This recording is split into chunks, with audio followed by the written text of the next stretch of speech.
Então, muito bom dia. Em nome da UOBETMA, gostaria de agradecer também ao portal da Construção Sustentável esta oportunidade de partilharmos algumas das coisas que fazemos no campo das infraestruturas elétricas. Apresento-me, o Eduardo Moreira, eu trabalho no Departamento Técnico da UOBETMA desde 99, e participando também em muitas formações. Aquilo que preparámos para falar hoje, sumariamente, uma breve apresentação da UOBO, como podemos contribuir para instalações elétricas eficientes, através dos materiais que usamos e também através de sistemas de proteção. Dentro dos sistemas de proteção, aquilo que vamos abordar assim muito sucintamente, passa pela proteção daqueles equipamentos que são usados na real eficiência energética. Falamos de sistemas fotovoltaicos, a iluminação LED, falamos dos sistemas de domótica, que também são muito usados, e estes sistemas de proteção estão sujeitos a riscos, como são os raios, como são também há deficientes ligações de terra, conceitos ainda, se calhar, que alguns profissionais ainda poderão desconhecer, que como se fazia antigamente não é como se faz hoje. Antigamente fazia-se um sistema de terras para o para-raios, depois fazia-se um sistema de terra para a eletricidade, um sistema de terra para as telecomunicações. Hoje está tudo convencionado em termos de normativo, que é só um sistema de terra que deve existir numa instalação, para não haver diferenças potenciais, para não haver correntes, parasitas, para não haver avarias que aconteceriam com muito mais frequência. Também a proteção interna contra raios faz parte do sistema de proteção contra raios, é uma proteção interna, onde consta a ligação equipotencial, que este termo também poderá suscitar algum desconhecimento, eu explicarei na devida altura o que isto é, e a proteção contra as subtensões, depois de uma conclusão. A apresentação da UOBO, eu não vou falar muito, vou deixar-vos este convite a visitarem em obo.pt e perceberem como é que este perno deu origem ao nome da UOBO. É uma empresa alemã, desde 1911, que está na propriedade da mesma família. Em Portugal estamos no ano de festejar 25 anos, não é um ano de grandes festejos, mas é a nossa agenda, o nosso calendário, desde há 25 anos, com armazéns e escritórios centrais em Sintra, de onde sai para todo o continente em 24 horas, e também em 24 horas estará no transitário para viajar para a Madeira. Temos uma delegação comercial na Maia que serve a Zona Norte, na parte comercial e técnica, sendo o nosso trabalho acompanhamento de projetistas, arquitetos, instaladores elétricos, e temos uma rede de distribuidores, tanto locais, que distribuem nossos equipamentos. Na parte da reciclagem de produtos, eu penso que, não sei se vou dizer alguma barbaridade, mas eu acho que o aço deve ser o material mais reciclado do mundo. Deve ser, acho, é reaproveitado a 100% e sem perda de qualidades, características. O aço é dos produtos, é a matéria-prima mais usada na UOBETMA, na sua produção, basta que a UOBO é mundialmente conhecida pelo fabrico de caminhos de cabos. Os caminhos de cabos da UOBO são metálicos, sejam caminhos de cabos em chapa, em escada, em varão aramado. Portanto, estes caminhos de cabos, por norma, já estão, o fabrico deles já está, portanto, coberto por essa declaração ambiental de produto, tanto no caso de caminhos de cabos em chapa como em arame. Na proteção dos sistemas, porque nós procuramos nas nossas construções ter sistemas eficientes, como seja a parte dos fotovoltaicos, mas se não tivermos este cuidado, que é de proteger os equipamentos, a eficiência perde-se, não é? Portanto, quando se aplica um sistema fotovoltaico, é preciso ter consciência que o coração do sistema, que é onde dói mais, que é o equipamento mais dispendioso, é o inversor fotovoltaico, que é um equipamento eletrónico. E como eletrónica é suscetível, é muito sensível a variações de tensão, a descargas atmosféricas. Portanto, há muitos fenómenos na eletricidade que podem danificar os equipamentos eletrónicos, e daí a UOBO ser uma empresa especializada desde 1970 no desenvolvimento de produtos específicos para a proteção da eletrónica, como já ouviram falar certamente, nos descarregadores sob tensões. Só que na proteção contra raios também associam-se logo a sistema de para-raios. Nós na OBO não temos muito esse conceito de para-raios, usamos o conceito que está de acordo com as normas do IEC e normas europeias de proteção contra descargas atmosféricas.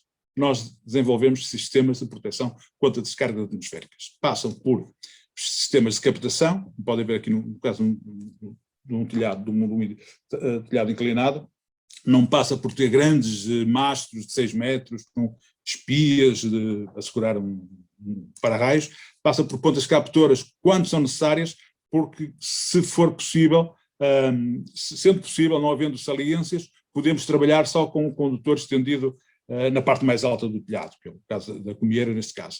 Em coberturas planas, há aqui um pormenor, que é isto, portanto, que nos distingue e trabalhar de acordo com as normas, é que se temos um sistema de equipamentos na cobertura, estão expostos a descargas atmosféricas, teremos que ter sistemas de proteção adjacentes, que é o caso de pontas captoras, e há aqui um cuidado, estão a ver aqui um condutor portanto, subido em relação à cobertura, porque há um fator que deve ser tido sempre em conta, que é a distância de segurança. Porque se nós tivermos um sistema de captor encostado ou ligado a um painel ou outro tipo de equipamento, poderia ser até um equipamento a vácuo, por exemplo, o que vai acontecer é que pela proximidade a descarga a acontecer não só vai conduzir-se através do cabo do sistema, mas vai também entrar no equipamento, levando à destruição das eletrónicas que estão ligadas. No caso aqui também, o cuidado de passar o cabo acima do caminho de cabos da cobertura tem a ver precisamente com isso, que é para distanciar a corrente de raio, quando ele atua, não induzir correntes para dentro da instalação, que é o que aconteceria se o cabo cruzasse aqui com este caminho de cabos. Portanto, há estes cuidados também, e a nossa função aí depois entra no apoio ao projeto de definir estes critérios todos.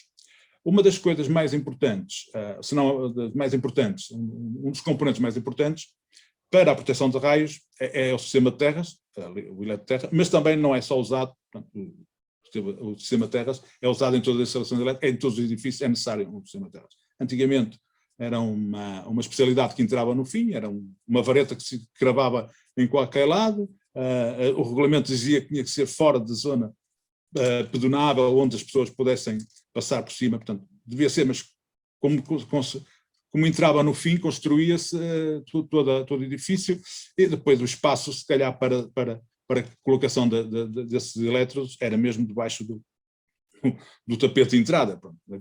Não havia muito critério nisto. Hoje em dia, com desde há uns anos, e a OBO teve aqui um papel também importante nisto, começámos a baliza é talvez o estádio, a construção dos estádios para o Europeu 2004, mas antes, em que desenvolvemos muitas formações e apresentámos o sistema que se usa na Alemanha, na Europa Central, na Áustria, por aí, que é usar as fundações dos edifícios como sistema de terras.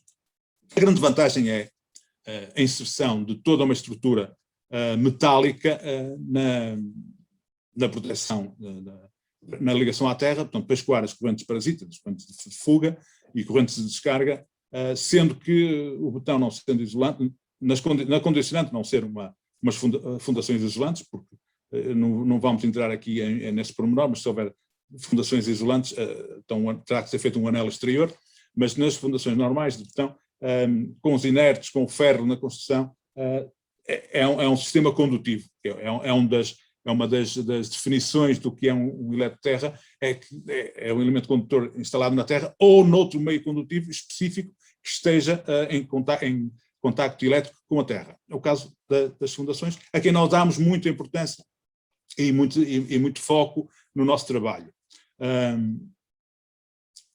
Alguns exemplos do desenvolvimento de trabalho é usar um elemento condutor, que é a fita de aço, que é do mesmo tipo de material, portanto não há problemas de corrosão eletrolítica usando o cobre que aconteceria. O que está aqui em causa é que há estudos que demonstram que se calhar não era preciso este elemento condutor. Só que há ligações por arame, há sapatas separadas, portanto, não há garantias de uma real continuidade. O que este condutor faz, esta fita de aço, é garantir a continuidade de tudo o que é metálico nas sapatas, na fundação do edifício, para que fique só um único potencial de terra. Isto entra já no campo da ligação equipotencial, o que é a ligação equipotencial? É imaginar os pássaros numa linha de alta tensão. Nada lhes acontece porque eles estão ao mesmo potencial. Estão lá 15 kV. Se estiverem 15 kV, é na relação com outro cabo. Naquele caso, os pássaros estão em cima de um único cabo elétrico, não há um referencial, não há diferenças de potencial. E o que se pretende com a ligação equipotencial na instalação elétrica é isto, é garantir que toda a estrutura metálica não sofra uma diferença potencial, porque a diferença potencial é aquilo que nós digamos por tensão, e quando há tensão há uma intensidade, e é isso que depois causa problemas para as pessoas e para os equipamentos. Outros exemplos de instalação da fita de aço na construção de sapatas, com ligadores de aparato mecânico, há sistemas portanto, concorrentes que usam as soldaduras aluminotérmicas. As soldaduras aluminotérmicas exigem muita limpeza dos componentes, portanto, tudo limpinho para aquilo solidificar, só que em condição de obra, como sabemos, isto é difícil, principalmente na altura do inverno, obter essas condições para que a ligação seja fiável. As normas garantem-nos, dão-nos essa salvaguarda, pode ser feito por aperto mecânico. Chamada a atenção também que a soldadura aluminotérmica, a meu ver, não faz muito sentido quando estamos a falar de metais similares, estamos a falar de aço com aço, um galvanizado, um zincado e outro aço nu, aí é preferível então usarem o elétrodo tradicional, não é? A soldadura tradicional.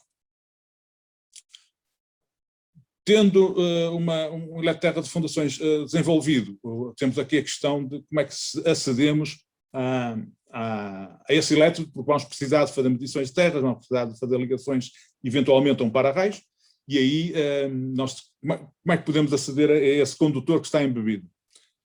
Poderíamos pegar no condutor e fazer uma puxada para fora, chamando a atenção que isso não será uma situação muito aconselhável, porque na transição, isso acontece com quase todos os metais, na transição do botão para o ar, portanto, cria-se ali uma zona fraca para desenvolvimento de corrosão, até porque depois entrará a água, a umidade e o botão, e essa zona será uma zona de risco para corrosão. A melhor forma, mais limpa, mais profissional, é usar um ponto fixo de terra, que estão a ver na imagem, basicamente é uma bolacha que fica faceada na parte da cofragem e depois tem uma tampa de proteção, que é essa tampa plástica, para aceder posteriormente, através da rosca que este ponto tem, colocar um terminal para para fazer a ligação ao barramento de terra que é necessária para efeitos regulamentares de medições. Isto são alguns componentes, que podem ver a fita em rolo, cruzetas de aperto mecânico diagonais, para ligação fita-fio, o fio que nós chamamos fio é o cabo redondo de 8 mm para desenvolvimento do sistema de proteção contra raios, o ligador diagonal para ligar ao ferro da construção e cruzetas para basicamente poucos mais produtos são para, falta aqui o ponto de terra, e para desenvolvimento do sistema de terras de fundações.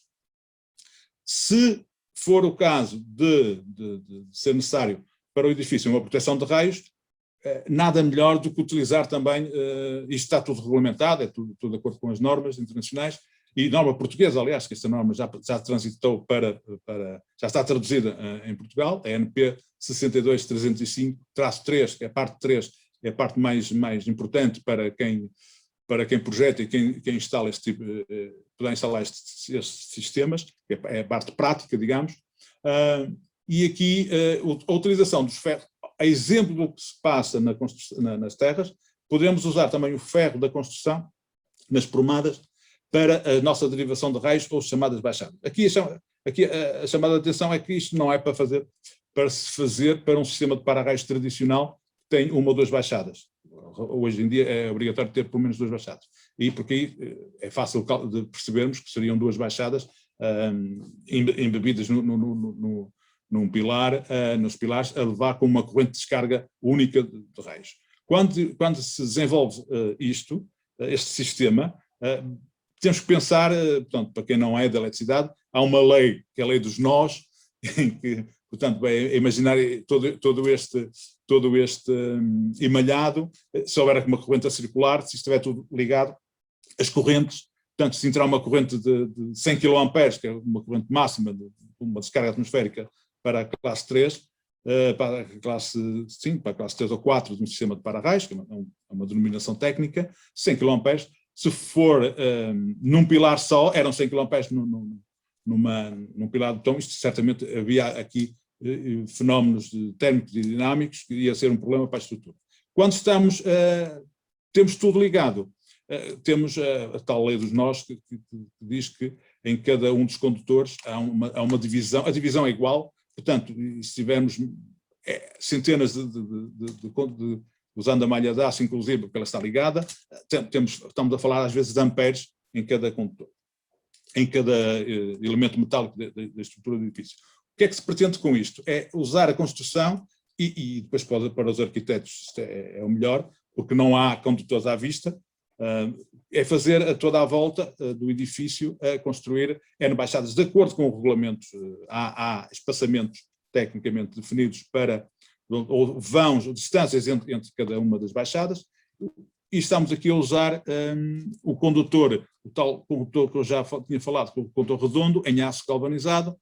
Isto porque, exemplo das terras, é que não há garantia, portanto, há um aumento de resistência, eventualmente, pela ligação com arames, porque não é uma ligação contínua, e então, quando se usa um condutor dedicado, não é esse condutor que vai absorver ou vai derivar a toda a corrente, mas todo o pilar vai derivar, com a garantia que há um dos condutores, que é o condutor artificialmente lá colocado, que vai permitir um escoamento muito mais rápido, sem grande impedância, sem grande resistência à passagem da corrente. Portanto, e sendo vários a toda a volta do edifício, se temos a influência de uma corrente de 20 kA, será muito menor do que uma de 100 que esteja num único ponto, por causa das questões da distância de segurança com a instalação elétrica. Tivemos um quadro elétrico junto a uma baixada, temos um risco de haver faíscas, de haver passagens de corrente por indução,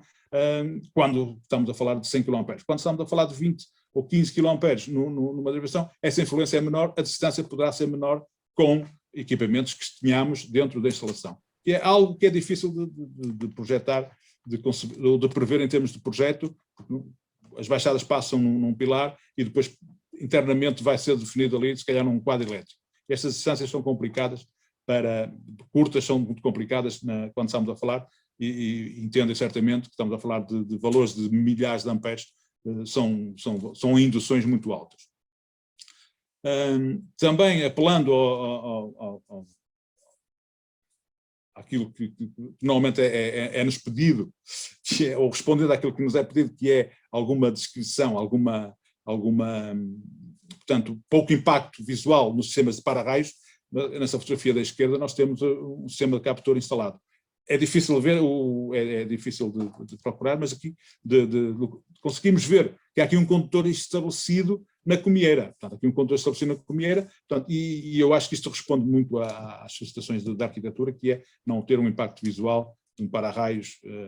E nós procuramos sempre nos nossos estudos fazer com que isso seja um dos nossos maiores preocupações, fazer o estudo de proteção contra raios de forma mais discreta possível. Como isto não é um curso de para-raios, temos uma abordagem mais corrida, digamos assim. Portanto, já falámos do sistema de terras, que é importante na proteção, não só da proteção contra raios, mas é essencial na proteção de qualquer instalação elétrica. E temos também a questão da complementar de proteção de raios, e depois temos também algo muito importante, que é a ligação equipencial. E como disse no início, antigamente as normas não exigiam, então havia esse cuidado, que era, eu costumo dizer em tom de brincadeira, que era a terra do para-raios era para a direita, a terra de instalação elétrica era para a esquerda, e uma vez no Porto, na zona do foco, eu detetei lá, já não me recordo se eram 20, se eram 30 apartamentos, tiveram tudo queimado, frigoríficos, tudo queimou com uma descarga atmosférica, precisamente por este princípio, que era na ponta, numa esquina do edifício estava o para-raios, um edifício corrido, na zona do Cinema Foco, e então, portanto, quando há uma descarga, o quadro elétrico principal está no meio do edifício, estamos a falar de cerca de 20 metros, portanto houve uma diferença potencial entre uma instalação e outra, e aconteceu foi que todos os apartamentos sofreram efeitos de sobretensões conduzindo à destruição de tudo.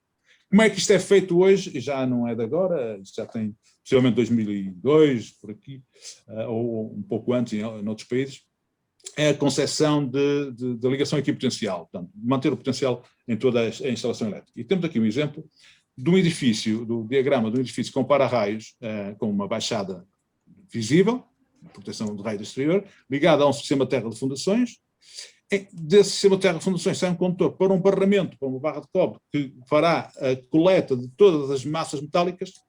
E o normal, quando se pensa em descarregadores sobre tensões, nós pensamos na proteção, e quem já ouviu falar deste equipamento sabe como é que eles são aplicados nos quadros elétricos e depois nas proteções mais finas, mas há sempre algo que escapa, que é a canalização e os cabos que entram no edifício, que vêm com um potencial diferente.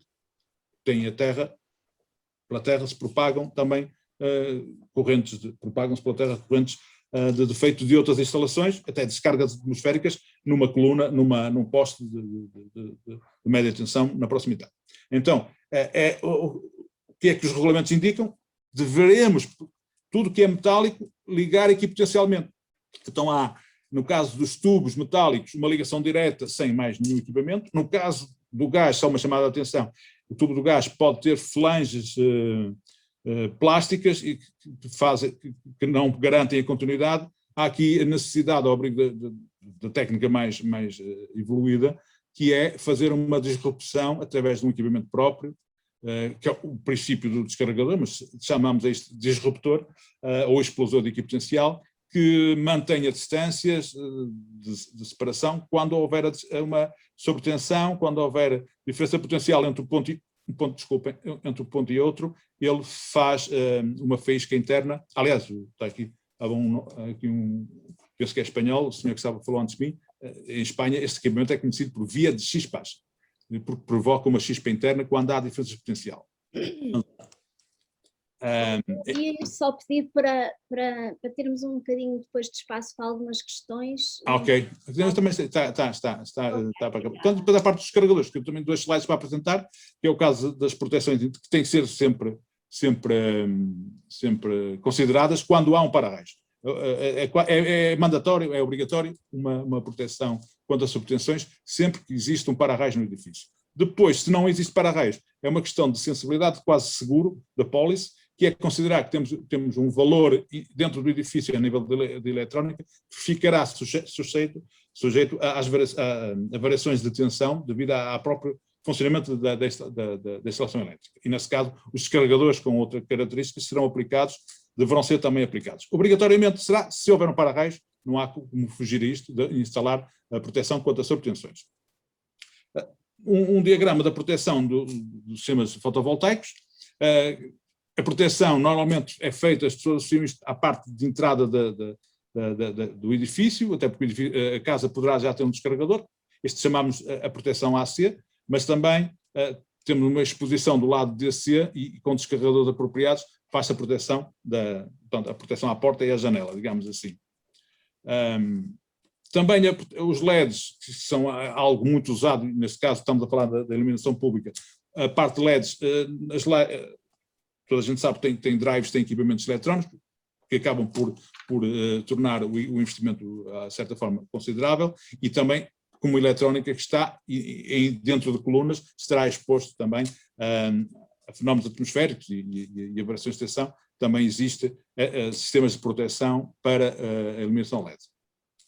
Por fim, algo que não é muito abordado, mas que também não é para fazer nenhum curso agora, tudo isto tem a ver também, o para-raios, o raio é a fonte principal mais destrutiva dos equipamentos, portanto, e é o que mais destruirá a compatibilidade eletromagnética. Aqui é aquela característica que devemos ter nas nossas instalações, que é não haver interferências ou reduzir as interferências entre equipamentos eletrónicos a funcionar. Portanto, ao emissor e ao receptor. E depois há toda os sinais eletrónicos que provocam interferências. E nós antigamente era mais perceptível, possivelmente, com as motoretas, com as motorizadas, que agora já não se vê tantas. Quando passavam lá em casa, aquilo era a televisão, dava sinal que passou uma motorizada. Isso é uma deficiente compatibilidade eletromagnética, porque havia uma interferência externa que não era reduzida. Como é que podemos fazer isto? Usando a ligação equipotencial, usando a terra de fundações, mesmo a terra de fundações de edifícios com as fundações isoladas, nós deveríamos ter sempre uma terra, portanto, as fundações com uma malha equipotencial, porque isso vai nos dar proteção, vai nos dar compatibilidade eletromagnética aos nossos, vai nos garantir compatibilidade eletromagnética aos nossos equipamentos. Como é que isto também é feito? A nível dos cabos, é a utilização de caminhos de cabos metálicos em que fazem uma blindagem, e está a proteção por blindagem, a essas interferências externas, estando estes equipamentos ligados à terra. Melhor será um caminho de cabos não perfurado, para os caminhos de cabos perfurados com uma maior resistência. O pior neste gráfico será, efetivamente, como compreendem, o aramado, não falando aqui que não há possibilidade nenhuma de compatibilidade eletromagnética quando se usam caminhos de cabos em material plástico ou isolante. Conclusão: a terra de fundações é super importante, com ou sem proteção contra raios, e aqui consegue-se com a terra de fundações uma grande vantagem, várias vantagens, que é uma eletroterra que dura, portanto, o tempo do edifício, não exige manutenções como exigirá outro tipo de terra qualquer feito diretamente na terra. A resistência da terra, normalmente, este é um princípio, portanto, é um conhecimento empírico que nós já temos, é que a resistência da terra com terras de fundações anda normalmente entre 0 a 1 ohm, que é excelente. As fundações aumentam, portanto, o comprimento, a superfície de contacto do elétrodo, há uma maior área, portanto, e conseguindo-se assim otimizar a compatibilidade eletromagnética, porque consegue-se uma blindagem, consegue-se boas ligações à terra. Na proteção contra raios, efetivamente, a mais destrutivo para a compatibilidade eletromagnética são os raios, daí temos a necessidade de fazer ligações equipotenciais, fazer a proteção externa e interna. O sistema de malha que nós prescrevemos muito para os edifícios é um sistema que nos possibilita outra proteção que não os para-raios normais, que é a proteção contra as quedas de raios na proximidade. Portanto, imaginar que há difusão, há uma disseminação de ondas eletromagnéticas quando há a queda de um raio, portanto, e que vai provocar avaria, está registado em muitos lados, mesmo em Portugal, o ISEL tem esse registro, de avarias a 300 metros, a 400 metros, e na nível internacional pode chegar a 2 km, que é o que está consagrado nas normas, a influência da queda de um raio numa instalação, quando ele acontece.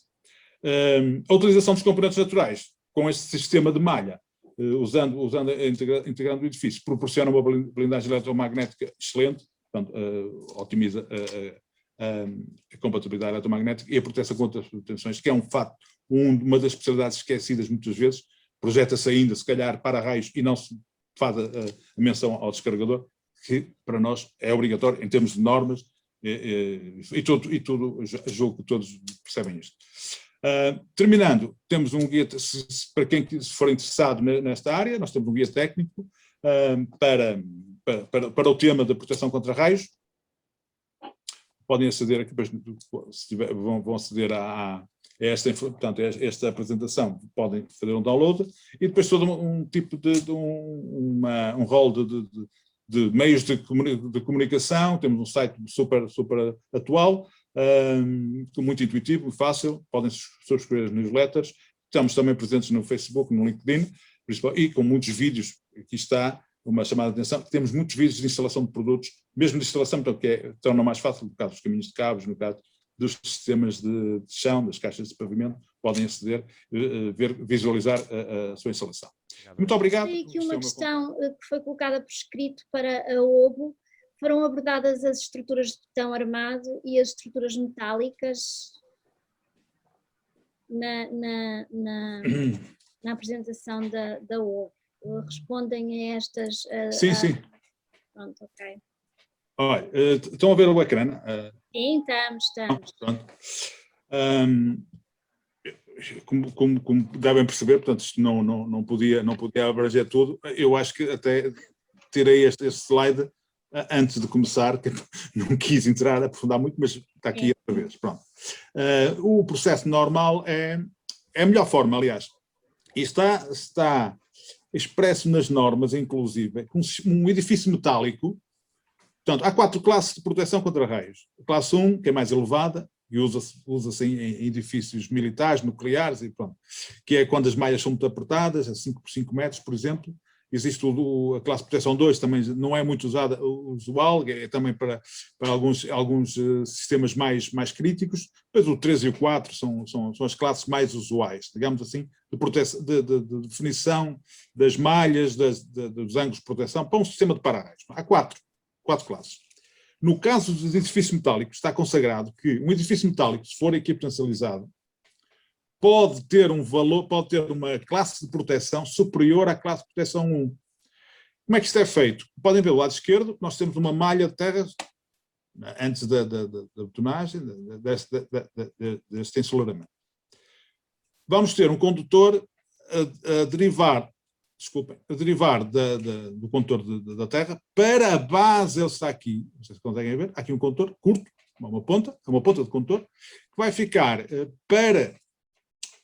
para quando, isto é feito posteriormente, possivelmente esta colocação do perfil é feita posteriormente, para quando se colocar o perfil, ligar-se através de um ligador de estrutura, inclusive, pode ser um ligador com um aperto de parafuso, à base da viga. Depois temos o mesmo caso na parte superior, que é um pequeno condutor também a interligar a viga vertical com uma viga, com uma asna horizontal. Pronto. Depois pode-se fazer a ligação, até por aperto de parafuso, se calhar não será necessário, mas garantir a continuidade, fazer também nós chamamos tecnicamente shunt, uma ponte em pequenos condutores, fazem a ligação das massas metálicas, seja das prumadas com a chapa. O que é que isso vai garantir? Que há escoamento de descarga pelas chapas de revestimento e há escoamento por este perfil. Eu, pessoalmente, eu tenho que agradecer esta pergunta, porque realmente é um dos... Quer dizer, é um contrassenso comercial, digamos assim, nós vivemos de venda de material. Mas criticamos, tecnicamente é isso, criticamos a instalação de para-raios num edifício metálico. Eu só faço esta pergunta. O cabo que está lá é de cobre, por exemplo, no baixado de para-raios. Ele pode ser de ouro. Tem 50 ou 35 milímetros quadrados de secção. Eu numa viga só, tenho N vigas à volta do edifício, do pavilhão, eu tenho, sei lá, 200, 400, 600 milímetros quadrados, 800 milímetros quadrados. Uma viga. Se eu tiver N vigas a toda a volta, eu tenho aqui uma secção. O que é que me faz lá? O que é que vai fazer lá um cabo de cobre com 35 ou 50 milímetros quadrados de secção, ou o que tenha mais? Nada, que vai ser tudo dividido por todos. Portanto, é uma despesa extra, adicional à construção, porque o que se deve fazer é garantir a ligação equipotensal. Isto é fácil de o fazer em termos construtivos, desenvolvendo a terra de fundações. Passamos a ter acesso à terra em qualquer ponto para fazer uma ligação equipotensal às vigas. E a questão técnica mais difícil aqui depois mais difícil, que haverá mais cuidado, é se instala ou não uma malha na cobertura, porque aqui entram em causa as normas que dizem que se a espessura, e as espessuras têm que ser umas espessuras para ser considerada captação natural, ou seja, tem que ser uma espessura que não perfure, e estamos a ver que estamos a entrar em espessuras de 5 milímetros, que não é comercialmente execuível.